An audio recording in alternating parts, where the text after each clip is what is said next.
জীবনটা আমাদের অনেকটাই ছোট। সেজন্য তোমাকে কে কি বলছে, তোমাকে কে কি নিয়ে মন্তব্য করছে, সেগুলো না দেখে তুমি কোন কাজটা করতে ভালোবাসো, যে কাজটা তোমাকে খুশি দেয়, সেই কাজটাই করা উচিত। Hello everyone, welcome back to my mini blog. সকালটা শুরু হলো আমার রান্নাঘর থেকে।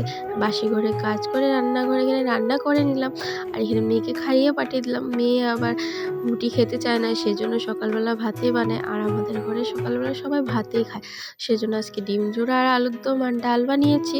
তারপরে দেখো এখানে মাছালা একটা এসেছিলো, তো এখানে বাবা মাছ নিচ্ছিলো, তো মাছটা পরিষ্কার করে দিচ্ছিলো। আর এদিকে দেখো আমাদের ঘরে সবচেয়ে বড় আর্টিস্ট এখানে আর্ট করছে।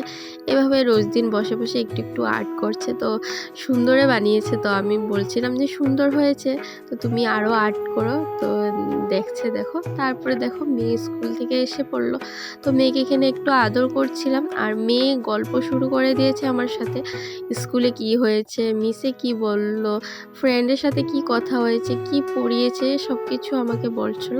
তো এখানে আমি মেয়েকে একটু আদর করছিলাম। আর আজকে দুপুরবেলা যেন রান্না করিনি, কারণ আজকে মা কালীর প্রসাদ এনেছিল, শ্মশান কালীর পুজো ছিল আজকে। তো সেজন্য এখান থেকে প্রসাদ এনেছিল, আর মার প্রসাদ কি বলবো, অমৃত। তো আজকে তো দুপুরটা খুবই ভালো গেল মার প্রসাদ খেয়ে, আর মনটা একদম শান্তি হয়ে গেল। আর খিচুড়ি প্রসাদটা অনেক টেস্টি হয়েছিল।